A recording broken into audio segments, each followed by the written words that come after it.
Hello' everyone, মই অন্য এক নতুন ৰেচিপি লৈ আপোনালোকৰ মাজলৈ আহিলোঁ। এয়া মই আজি ৰেচিপিত কাৰী পকৰি বনাবলৈ লৈছোঁ। ৰেচিপিটো আৰম্ভ কৰোঁ এতিয়া। মই এটা বাউলত বেচন লৈছোঁ, তাত নিমখ, হালধি গুড়ি, জলকীয়া গুড়ি, জিৰা গুড়ি, অকণমান ধনিয়া গুড়ি এইখিনি লৈ ভালদৰে মই মিহলাই ল'লোঁ।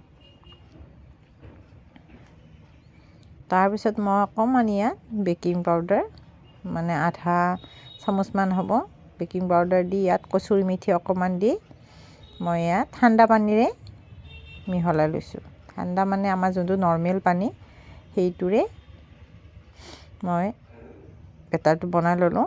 প্ৰথমতে বেচনৰ এইখিনি মই ভালদৰে ঘুটি ল'ব লাগিব। এইখিনি ঘুটি লৈ ছাইডত থৈ দিলোঁ অকণমান সময়ৰ কাৰণে। তাৰপিছত মই এতিয়া মিক্সাৰ গ্ৰাইণ্ডাৰত মই অকণমান দৈ লৈছোঁ।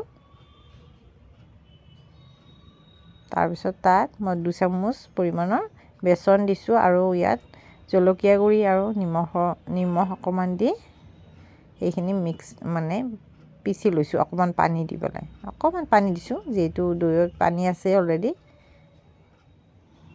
দি পেলাই এতিয়া মই পেনত অকণমান ৰিফাইন তেল দি, আপোনালোকে যি ৰিফাইন তেল ব্যৱহাৰ কৰে সেয়াই দিব। দি পেলাই মই পকৰিকেইটা বনাই লৈছোঁ। বেচনৰ যে মই বেটাৰটো বনাই লৈছিলোঁ,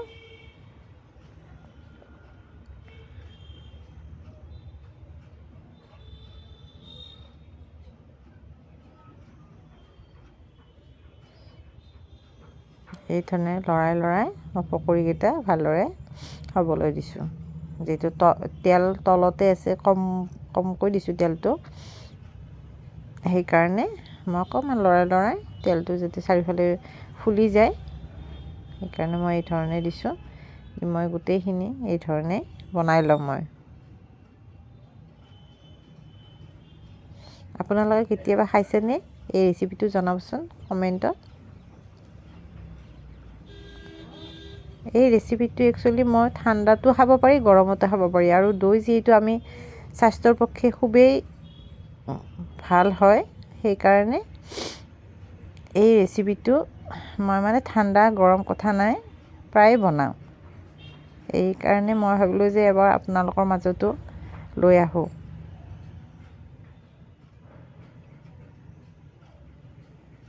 এয়া আমি পোলাওৰ লগতে হওক, ভাতৰ লগতে হওক বা পৰঠাৰ লগতে হওক, সকলো লগত বা এনেও খাই খুবেই সোৱাদৰ।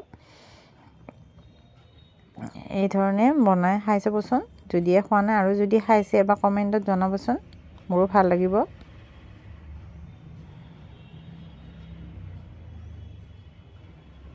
মই এই ধৰণে ওলট পালট কৰি গোটেইখিনি পকৰি বনাই লৈ ছাইডত থৈ দিম।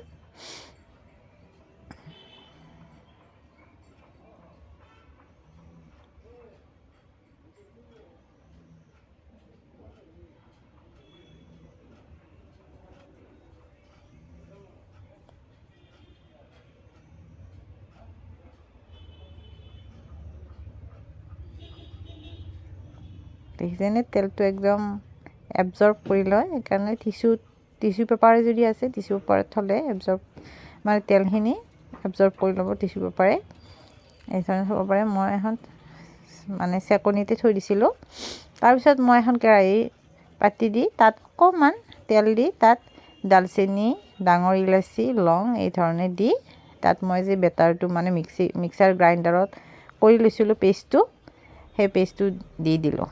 মই এইখিনি ভালদৰে লৰাব লাগিব। এতিয়া এইটো একদম বেচন দিয়াৰ কাৰণে খুবেই সোনকালে গোট খাই যাব পাৰে, সেইকাৰণে মই লগে লগে পানী ব্যৱহাৰ কৰিছোঁ। তাৰপিছত মই এয়া জলকীয়া গুড়ি, জিৰা গুড়ি আৰু ধনিয়া গুড়ি অকণমান দি আধা চামুচ পৰিমাণৰ দি এয়া ভালদৰে দি দিলোঁ। মই যিহেতু পেষ্টটো বনাওঁতে নিমখ দিছিলোঁ, মই ইয়াত নিমখ ব্যৱহাৰ নকৰোঁ। এতিয়া মই পকৰিকেইটা দি এতিয়া মই উতলিব দিম। এতিয়া মই কচুৰি মেথি অকণমান দিলোঁ। তাৰপিছত ধনিয়া পাত দি পেলাই অকণমান সময় উতলিলেই হৈ গ'ল। দেখিছেনে কিমান সহজ আৰু কিমান সোৱাদৰ। এবাৰ বনাই খাই চাবচোন যদিহে খাই পোৱা নাই, আৰু যদি খাইছে এবাৰ জনাবচোন। ইমান সহজতে হোৱা ৰেচিপি আৰু খুব সোৱাদৰ হয়।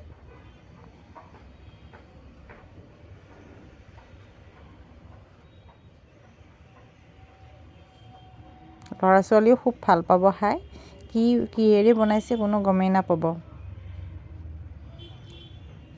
এয়া হৈ গ'ল মোৰ সম্পূৰ্ণ। এতিয়া মই ধনিয়া পাতেৰে অকণমান গাৰ্নিছ কৰি দিলোঁ। ভিডিঅ'টো শেষলৈ চোৱাৰ বাবে ধন্যবাদ।